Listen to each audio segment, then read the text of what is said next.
Queridos, nós estamos chegando na penúltima mensagem dessa série, De Volta à Cabana.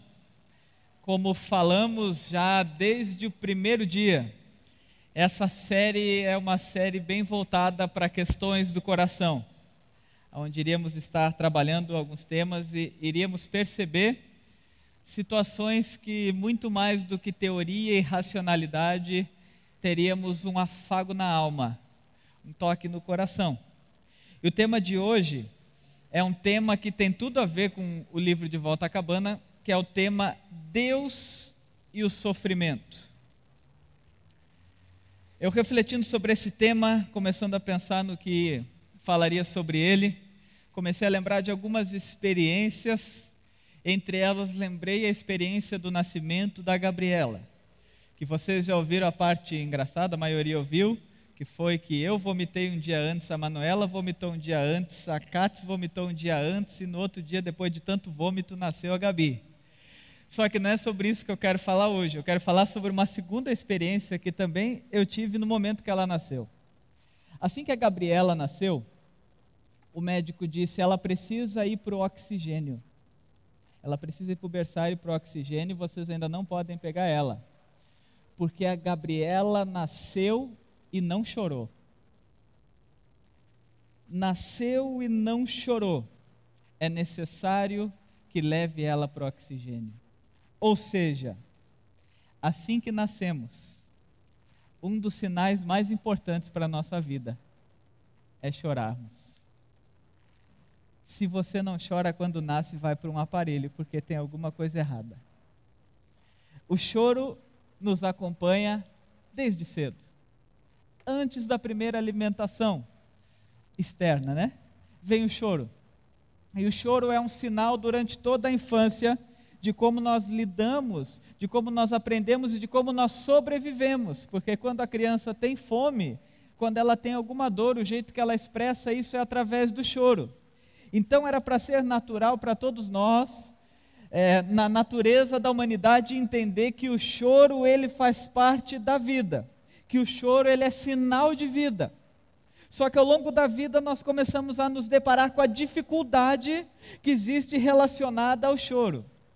Porque durante a vida nós vivemos num constante exercício de tentar evitar o choro, de tentar evitar o sofrimento, de tentar de alguma maneira encontrar um alívio e uma fuga de tudo que nos remeta a sofrimento e choro. Eu lembro que ano passado nós recebemos a visita do Paulo Fenneman, que ele cuida dos missionários que estão na África. Ele vai vir agora em agosto, né, Daniel? Fazer uma visita na Pedro. E ele levou uma palavra na juventude e começou a perguntar o que nenhum jovem ali gostaria de passar. O que vocês não querem na vida? Do que vocês têm medo? E cada um foi dando a sua resposta. Eu tenho medo de morrer, eu tenho medo de ficar desempregado, eu tenho medo de adoecer, eu tenho medo disso e daquilo. Em meio a todas essas perguntas, ele falou o seguinte: vocês perceberam que todos os nossos medos, na verdade, são medos de sofrer? Todas as respostas de diversas maneiras refletem um medo que existe em nós, um medo de sofrer. E se nós vamos olhar um pouco para a nossa vida, é assim. Apesar de saber que o choro faz parte, apesar de saber que o choro é sinal de vida, apesar de saber que o choro vai aparecer durante a nossa vida, nós tentamos de todas as maneiras evitar que ele aconteça. Evitar que o choro apareça, evitar e fugir. E se você é como eu aqui, você também tem um desejo grande de que sofrimentos não te encontrem na estrada da vida. De que de fato você sofra o menos possível. Tanto é que quando a gente fala de morte, a gente diz, eu gostaria de morrer de um jeito que eu não sofresse muito. Eu lembro dessa frase que às vezes eu dizia, como é que eu quero morrer? E ficava calculando como é que eu queria morrer. Até que um dia eu comecei a pensar, bom, mas na hora que eu morrer não vai adiantar eu querer morrer de outro jeito. Então vai acontecer. Não vou gastar tempo me preocupando com isso. Mas até quando nós pensamos no fim da vida, nós temos um certo medo e uma preocupação de que não haja sofrimento, porque a palavra sofrimento costuma ser evitada e todos nós queremos fugir dela. Mas o sofrimento faz parte da vida. Jesus diz para os seus discípulos, no mundo vocês terão aflições. Jesus alerta os seus discípulos. O sofrimento vai acompanhar a vida de vocês. No mundo vocês vão ter aflições. Jesus não prometeu uma vida sem passar por sofrimentos. Jesus não prometeu uma vida ausente de sofrimentos. Ele disse, no mundo vocês vão passar por aflições. E pensando sobre essa frase, e pensando sobre os tipos de sofrimento que nós podemos enfrentar, eu nomeei alguns que eu diria assim, existem alguns sofrimentos que são feitos por causas naturais. Alguma coisa que nasce com a gente, que é um sofrimento que já é ocasionado e que a gente já recebe de bandeja ao nascer. Que de repente a gente sofre por aquela situação, do jeito que a gente nasceu, do lugar que a gente nasceu, do ambiente que a gente nasceu, algum problema que nasce com a gente, isso eu diria que é um tipo de sofrimento natural, que ele vem sem a gente pedir, sem a gente perguntar, ele já nasce na nossa história. Um outro tipo de sofrimento, são sofrimentos circunstanciais, que são aqueles sofrimentos que por uma circunstância ou outra nos encontram. Aquela notícia que nós não gostaríamos de receber, aquele exame que nós tínhamos medo de ver o resultado, aquela doença que a gente tanto evitou, aquela notícia ruim sobre o filho que a gente tanto não quis ouvir, de repente uma ou outra circunstância acabam chegando até nós e se tornando um sofrimento, um grande sofrimento para todos nós. Existem alguns sofrimentos que eu usei a palavra, que são sofrimentos intencionais, que são aqueles sofrimentos que alguém nos diz assim, rapaz, para com isso, você vai se dar mal, rapaz. Controla essa alimentação, para com esse refrigerante, abandona essa coxinha. Vocês estão rindo, né? Caminha mais, para de ficar só na frente do sofá. Ou não, na frente do sofá não, jogado no sofá mesmo. Rapaz, controla, e a gente não controla e de repente estoura uma doença e vem um sofrimento. E eu diria que ele é intencional. Não que a gente pensou assim, vou sofrer, mas que de certa forma as nossas atitudes o provocaram. Então, nas diferentes esferas de sofrimento, o sofrimento nos encontra. Seja por condições que nós nascemos, seja por circunstâncias que nós passamos na vida, seja por coisas que muitas vezes até sem intenção. Eu não digo que sempre a gente tem intenção, mas algumas atitudes, alguns caminhos, algumas posturas nossas nos levam a experimentar. O sofrimento é real, ele faz parte da vida, e se nós vamos ver para o livro A Cabana, que tem sido o nosso carro-chefe aí nessa série, ele parte, e a história da cabana parte, e o nome A Cabana tem tudo a ver com sofrimento, porque a cabana é exatamente o lugar onde Deus chama Mac, que é o personagem do livro, para o encontro, que é o lugar, essa cabana foi o lugar onde a filha de Mac foi morta, onde ela foi brutalmente assassinada. Então Deus chama Mac para a origem da sua dor. Ele chama Mac exatamente para o lugar onde ele sofreu, para ali tratar e cuidar da vida dele. E se nós vamos ver, tem uma frase que eu achei muito interessante no livro, que é uma frase que diz assim: a maioria de nós tem suas próprias tristezas. A maioria de nós tem seus sonhos partidos. A maioria de nós tem seus corações feridos. Cada um viveu sua própria cabana. É interessante como a palavra sofrimento ganha cores, ganha dimensões diferentes, ganha situações diferentes, porque cada um de nós sabemos quais são as nossas cabanas, sejam elas acidentais, sejam elas naturais, sejam elas circunstanciais. Ao longo da vida nós vamos tendo experiência com cabanas, com lugares onde nós nos encontramos diante de sofrimento que não queríamos passar, que não queríamos enfrentar, outros que na natureza da vida, no decorrer da vida, nós estamos de frente deles, seja no relacionamento com pessoas, seja nas circunstâncias, de diferentes formas eles aparecem e todos nós parece que estamos muitas vezes diante de sofrimentos, diante de tristeza, diante de sonhos que se acabam, diante de corações que se ferem, e a palavra sofrimento começa a ganhar sentido para todos nós. A criança passa por sofrimentos, o adulto passa por sofrimentos, o idoso passa por sofrimentos, o gaúcho passa por sofrimentos, né, Daniel? Vocês acham que o Daniel não sofre? Domingo passado eu não vi no culto, ele disse que estava com saudade de mim. Vocês acreditam nisso? Ele sofre, gente. Sabia dessa graça, não? Mal aí, Daniel, mal aí. Todos nós passamos por sofrimentos de diferentes maneiras, de diferentes esferas, e essa palavra começa a nos encontrar, e a gente percebe que Jesus tinha razão quando ele dizia: no mundo vocês vão passar por aflições. E tem um verdadeiro conflito entre o que a gente não quer e aquilo que acontece. Com essa palavra eu não quero dizer para você, corra atrás de sofrimentos, mas eu quero dizer para você que eles podem com certeza fazer parte da tua vida, porque Jesus não disse que seria diferente. Eles podem com certeza bater a tua porta, porque Jesus disse que isso iria acontecer. Quando o sofrimento te encontrar, nós precisamos primeiro tentar entender o que é o sofrimento.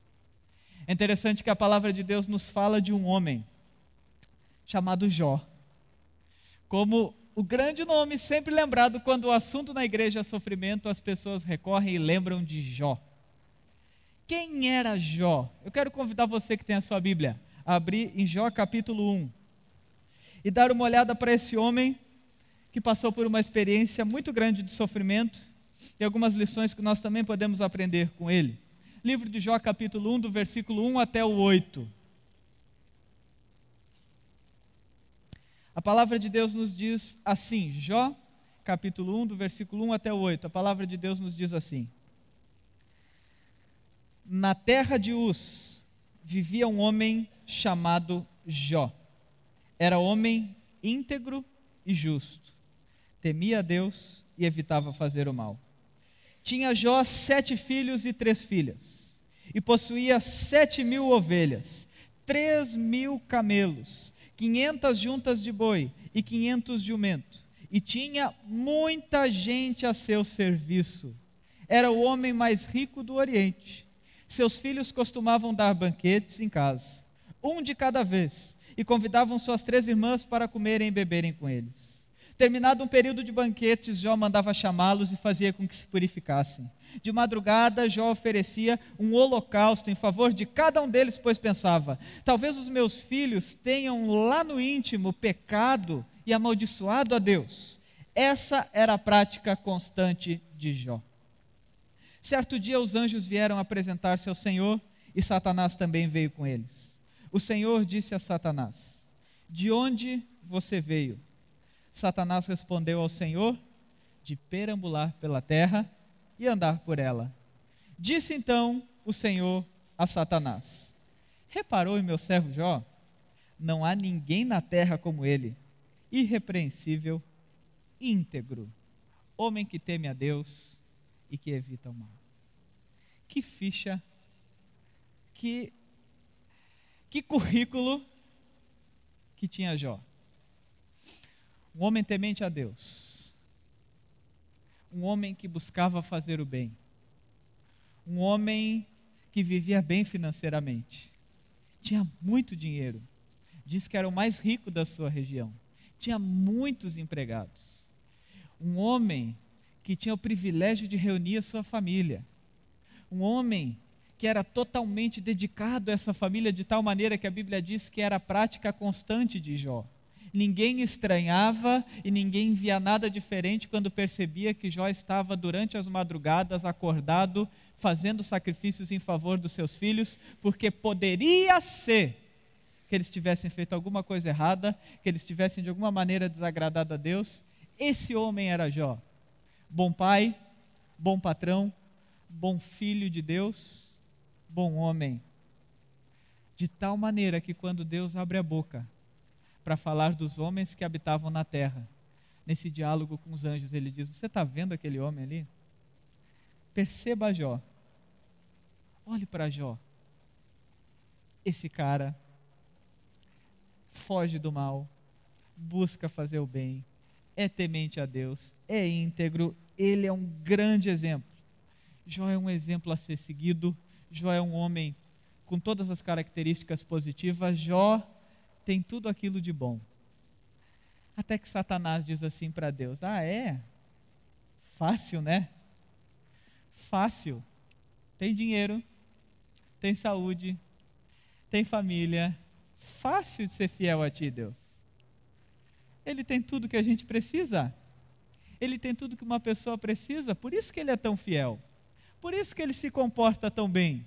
Por isso que ele é tão bom exemplo, porque na situação dele é fácil.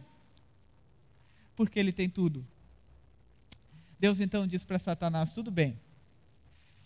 Vamos fazer o seguinte, você pode então mexer em algumas coisas na vida de Jó, você não pode tocar nele. E é interessante que um homem que tinha tudo, com apenas 3 episódios, perde tudo que tinha. É interessante você reparar que 3 vezes mostra 3 notícias diferentes, 2 em caráter de notícia e uma em caráter de diálogo. Primeira notícia, chega alguém e diz assim para Jó, você perdeu todos os seus bens. Toda a riqueza que você passou a vida inteira construindo, acabou agora. Você não tem mais nada. A segunda notícia é, você perdeu os seus 10 filhos, os 10 morreram. Esses filhos que você sonhou, planejou, se alegrou e amou e orou, todos eles faleceram, nenhum está vivo. E o terceiro foi diálogo com a sua esposa que disse, por favor, Jó, abandone esse Deus. Por favor, Jó, deu de insistir com esse Deus. Deus tirou tudo que nós tínhamos. Quantas vezes diante das situações da vida o sofrimento não bate à nossa porta e uma notícia ruim não vem. Eu como pastor já passei pela experiência de fazer o sepultamento de um menino de 4 anos. Onde os pais olhavam para mim e diziam, por que, pastor? Por que com a gente? Por que o nosso filhinho? Por que aqui em casa? Eu não sabia o que falar. Eu já passei pela situação de um homem que contava a sua história enquanto eu ia com ele no hospital visitar a esposa que estava na UTI, esse homem dizendo para mim, pastor, há 10 anos atrás meu filho estava se recuperando de um tumor, estávamos alegres, mas a doença deu uma guinada e ele faleceu, e com a morte dele, o meu pai, ele falando no caso o avô do garoto, ele teve uma AVC pelo trauma daquela morte, e no mesmo mês a minha mãe pisou na cola de um gato, e ela tinha diabetes, e com aquele arranhão do gato ela perdeu a perna. E hoje eu estou com a minha esposa na UTI. Por que comigo, pastor? Por quê? Quem são os escolhidos para essas dores? De repente você também faz parte desses que dizem, por que eu? Por que comigo? Por que na minha casa? Quando o sofrimento bate na nossa porta, a gente pergunta, por quê?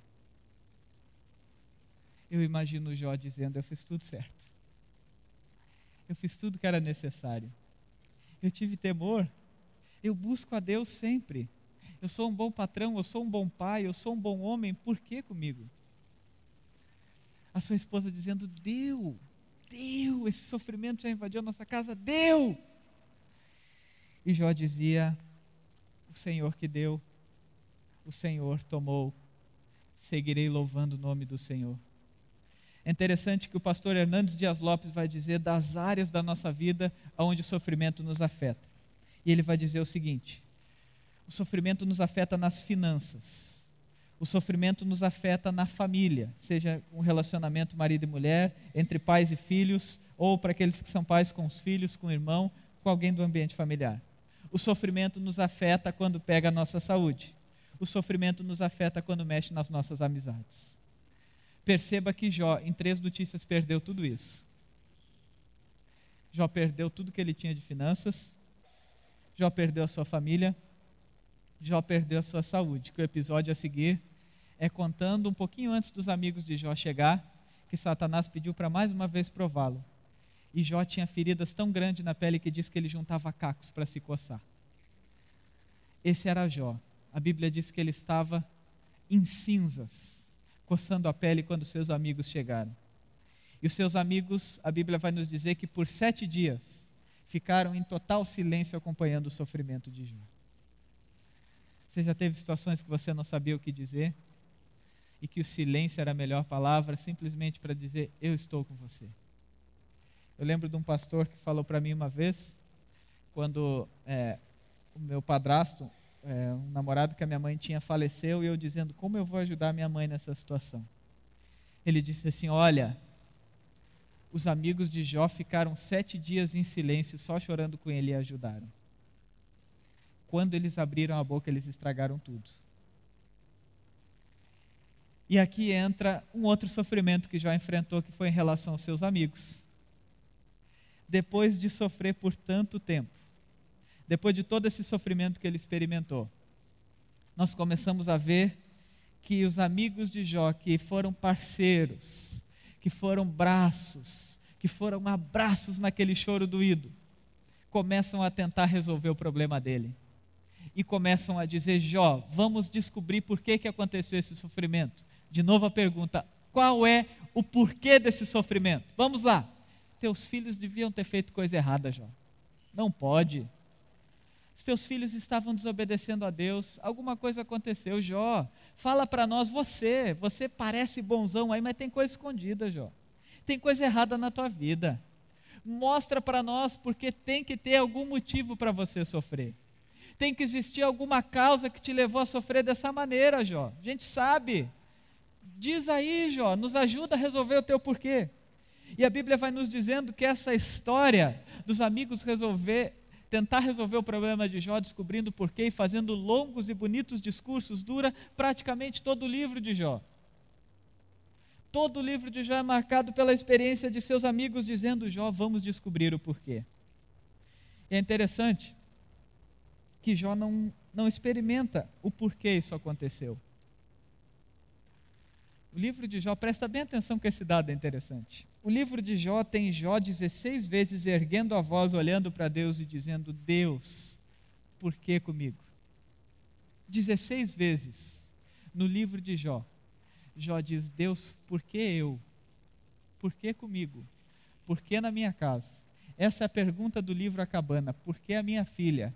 Essa é a pergunta minha e tua quando nós sofremos. Por que na minha casa? Por que no meu casamento? Por que na minha filha? Por que nos meus filhos? Por que eu que perdi o emprego? Por quê? E 16 vezes Jó diz para Deus: Deus, por quê? 34 vezes Jó reclama, Jó se queixa. 34 vezes a Bíblia diz que Jó fala: amaldiçoado foi o dia que eu nasci. Eu não queria ter nascido se fosse para passar por isso. Eu preferia nem ter saído, nem ter surgido no ventre. Que maldito dia, o dia que eu comemoro aniversário. Por que 16 vezes? E 34 vezes dizendo: eu não aguento isso. Vocês sabem quantas respostas Deus deu para Jó? Quantas vezes Deus respondeu? Jó fez 16 porquês e 34 queixas. Sabe quantas Deus respondeu? Nenhuma. Nenhuma vez Deus disse por que você, nenhuma vez Deus disse por que aconteceu assim, mas por 70 vezes Deus pergunta para Jó: Jó, quem foi o Criador dos céus e da terra? Jó, quem estava antes da fundação do mundo aqui? Jó, quem você acha que te criou? Jó, quem você acha que tem o controle sobre a humanidade? Jó, quem você acha que é capaz de consolar um coração? Jó, 70 vezes Deus pergunta: Jó, você tem os teus porquês, mas lembre sempre, responda para mim: eu sou maior que os teus porquês. Tem uma frase do livro A Cabana que diz assim: não há sofrimento na terra que o céu não possa curar. Não existe sofrimento na terra que o Senhor não possa curar. E de uma forma impressionante, depois de tanto diálogo, depois de tanta queixa, depois de tanto porquê, depois de tanto acontecimento terrível na vida de Jó, a Bíblia nos diz que lá no capítulo 42, Jó, em meio a uma revolta grande pelos seus amigos, ele consegue orar, abençoar os seus amigos. Ele consegue, diante de Deus, depois das perguntas que Deus faz, Jó olhar para a soberania de Deus, diz que Jó consegue orar e declarar diante de Deus que sabe que os planos de Deus são perfeitos e não podem ser frustrados, que depois de tudo isso, Deus restaura a vida de Jó de tal maneira, que no 42, versículo 12, vai dizer assim: o Senhor abençoou o final da vida de Jó, mais do que o início. Eu pergunto para você, quem gostaria de estar na primeira situação de Jó? Antes do sofrimento, antes da tragédia, todo mundo ia levantar a mão e dizer: eu! Uma segunda pergunta: quem gostaria de passar por aquilo que Jó passou? De receber a notícia da morte de 10 filhos de uma vez só, e de receber a notícia que de homem mais rico você ser o mendigo da cidade de uma vez só. Ninguém gostaria de passar por isso, porque de fato diante do sofrimento nós não temos respostas, diante do sofrimento nós não temos todas as soluções, mas diante do sofrimento Deus trata de nos lembrar que para Ele não é impossível cuidar de mim e de você. Diante do sofrimento Deus nos faz lembrar que Jesus morreu na cruz para sofrer no meu e no teu lugar. Diante do sofrimento, Deus nos faz lembrar, como diz na palavra de Hebreus, capítulo 4, versículo 16 em diante, quando diz: nós não temos um sumo sacerdote que não possa se compadecer das nossas fraquezas, porque Ele foi tentado em todas as coisas, porém sem pecar. Esse é o Deus que cuida da minha e da tua vida. É um Deus que não é ausente na minha e na tua tristeza. É um Deus que não é insensível à minha e à tua fraqueza. É um Deus que não é cego, surdo, mudo e sem respostas diante do meu e do teu sofrimento. Mas é um Deus que resolveu se importar de tal maneira que morreu e passou por todo tipo de sofrimento que a humanidade é capaz de passar para te dizer: existe um sofrimento na terra, mas o céu é poderoso para curar. Existe um sofrimento na humanidade, mas o Rei dos Reis, o Senhor dos Senhores pode cuidar de você. Aquele mesmo versículo que eu comecei no início foi de propósito que eu falei só da primeira parte, quando Jesus diz: vocês vão passar por aflições no mundo. Jesus conclui esse versículo dizendo: mas tenham bom ânimo, eu venci o mundo. Tenha bom ânimo, querido. Encontre força em meus sofrimentos, não no que você é capaz de fazer, mas de saber que existe um Deus que é capaz de cuidar de você. Assim como eu, você vai ter coisas que vai dizer: por que, Deus? Por quê? Não viva atrás de porquês. Viva atrás da lembrança de que existe um Deus que é maior do que as nossas perguntas. Não viva atrás de porquês, viva na esperança de que tem um Deus que criou a minha e a tua vida e criou a humanidade, e esse Deus te ama e quer cuidar de mim e de você.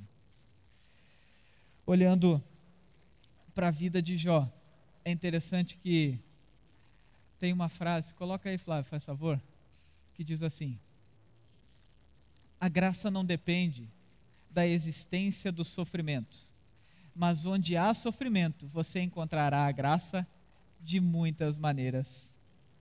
Você já percebeu, querido, que às vezes a gente vai orar por alguém num estado terminal, pensando que está indo ajudar essa pessoa e ela que nos ajuda? Você já percebeu que às vezes tem pessoas fugindo de más notícias, de doenças, e quando aquela doença chega, quando aquela pessoa está sofrendo, e você pensa: eu tenho que dar uma palavra para ela que ela está sofrendo, ela tem uma força que você não esperou encontrar nela? Você já percebeu? E hoje de manhã ainda contei, quando eu estava no sertão, alguns nos visitaram lá, quando a gente estava lá no sertão do Nordeste, é impressionante que às vezes na casa mais simples, no meio das pessoas mais sofridas, gente que vinha aqui do sul, de casas boas, de vida boa, ia lá e dizia assim: puxa vida, como aquela pessoa é feliz, como eu aprendo com ela.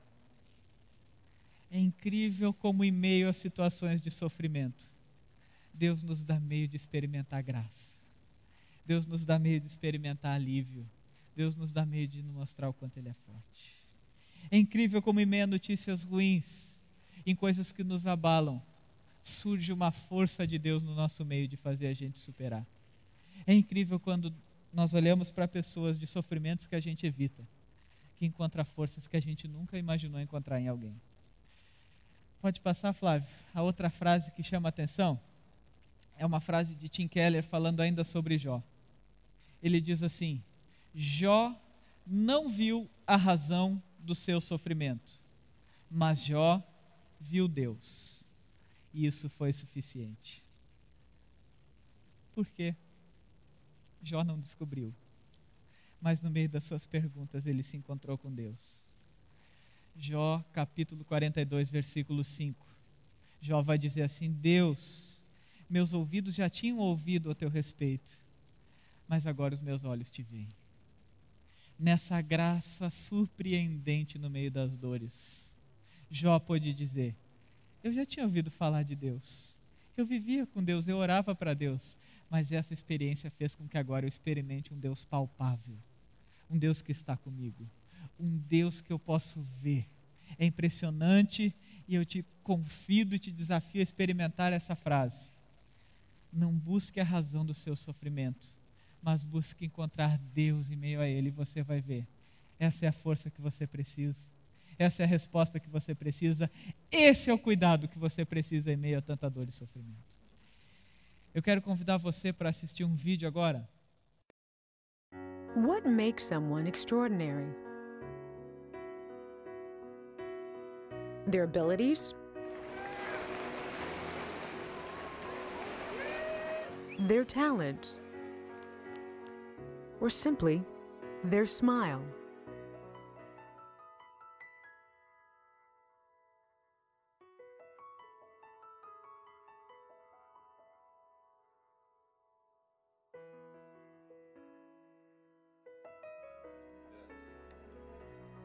My dad was saying that he was, his head was next to my mum's head as I was being born, and he saw my shoulder, and he just went pale.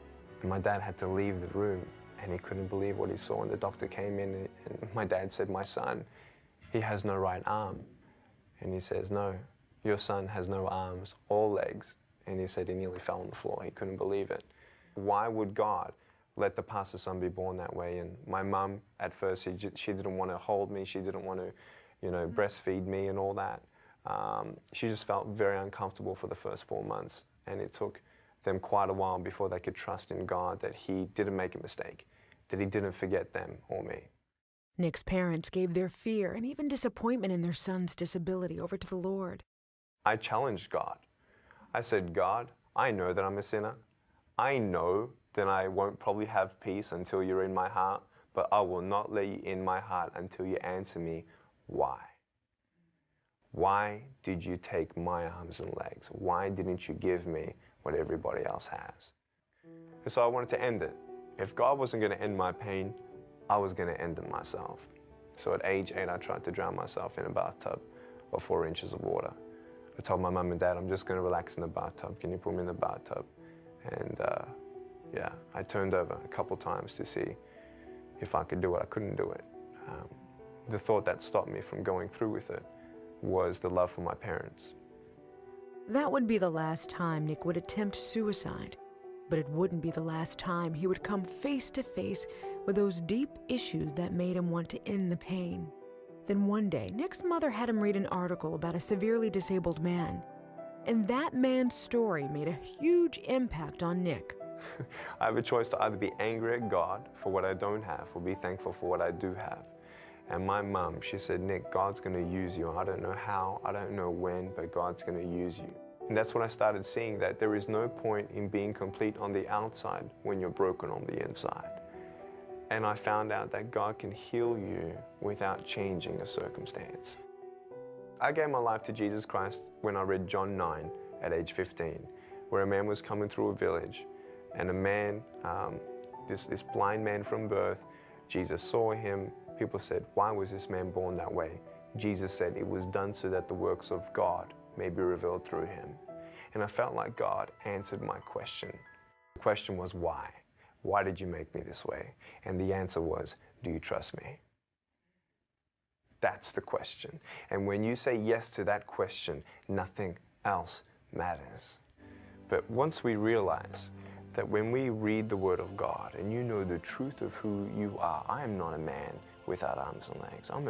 I am a child of God. I am forgiven of my sins. I'm an ambassador of the King of Kings and Lord of Lords. I'm nothing but a servant of the Most High God. God, though, lives in me, and I now live in His strength. And whatever Jesus conquered, I conquer. I believe if God doesn't give you a miracle, you are a miracle of God for somebody else's salvation. And I thank God that He didn't answer my prayer when I was begging Him for arms and legs at age 8.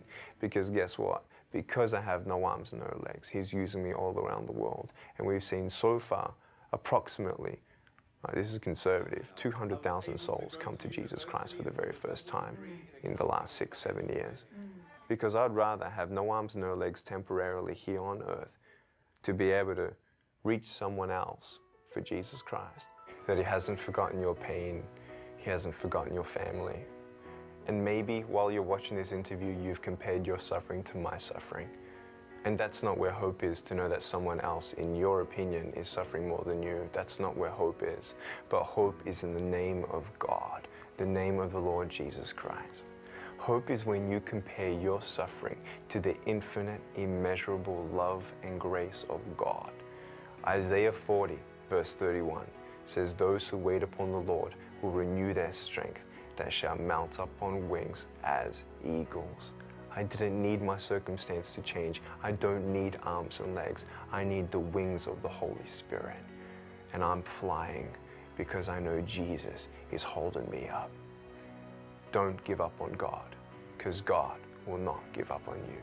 Chega um momento que você pensa que se mais uma coisa ruim acontecer em sua vida, você irá desistir. Neste momento você sente, isso vai ser impossível. Não vou superar. Vou demonstrar.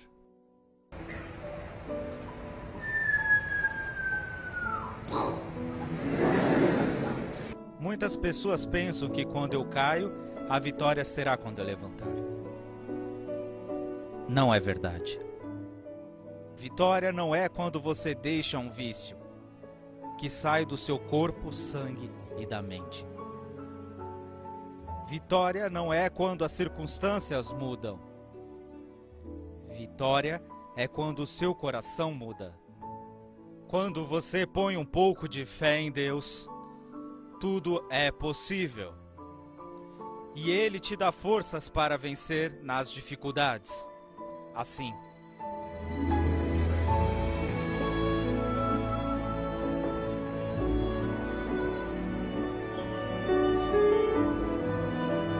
Isso é Deus.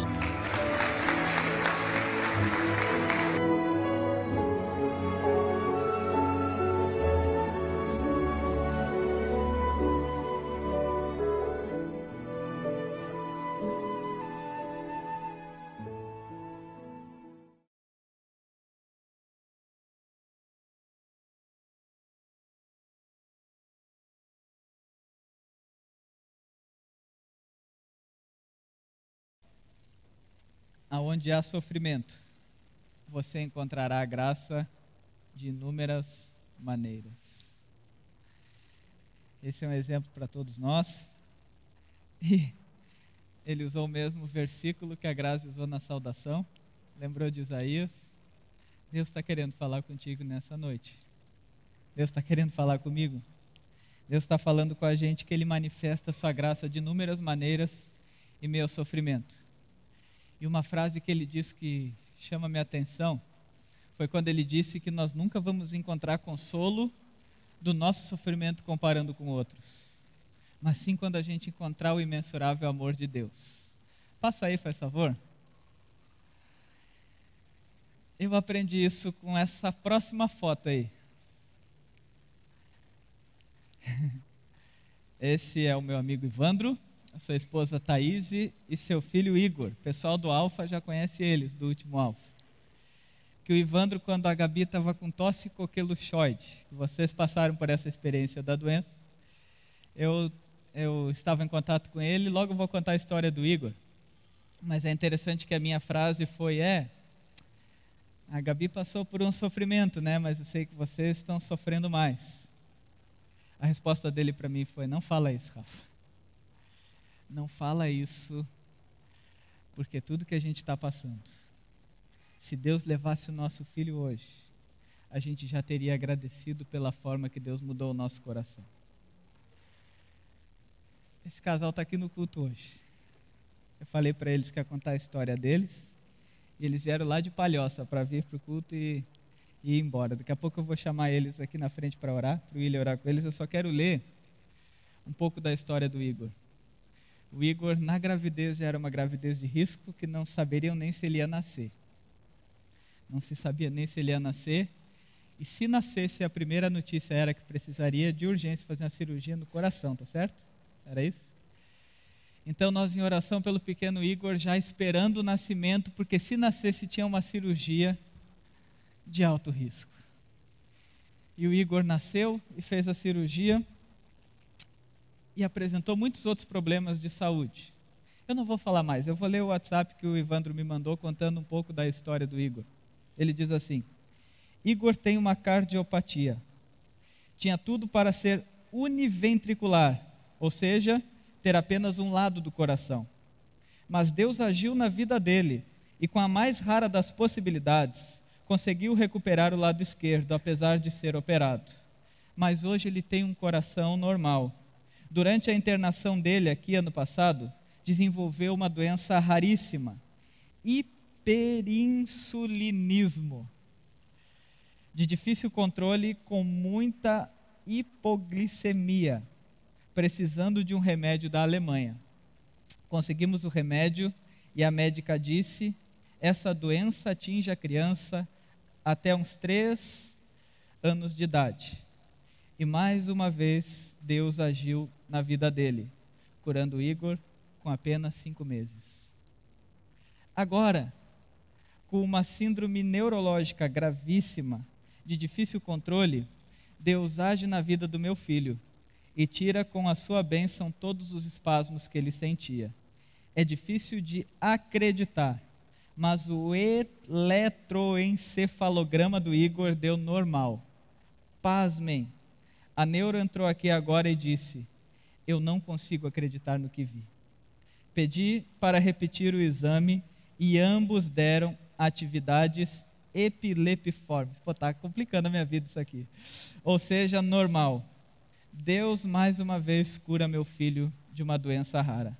Obrigado, meu Deus, por essas bênçãos de vida. Vem cá, Ivan. Traz o Igor aqui pra gente.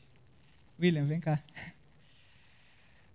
O Ivandro ainda mandou um WhatsApp depois para mim dizendo o seguinte: o Igor vai ser estudado, porque os médicos acreditam que durante muitos anos ainda vão querer saber o que aconteceu que esse menino está aqui. A gente, conversando eu e o William de tarde, que o Ivandro viria no culto, a gente disse: a gente não faz isso para, de forma alguma, estar sensacionalizando a fé, dizendo: olhem que exemplo. Mas eu trago ele aqui principalmente para lembrar dessa frase do Ivandro de dizer para mim: Rafa, não diz que o meu sofrimento é maior. Cada sofrimento é um sofrimento que a gente passa. Não diz que, meu sofrimentinho e teu sofrimentão. Não. Em todos os sofrimentos, como diz a cabana, Deus tem inúmeras maneiras de revelar a sua graça. E aqui é uma prova viva disso.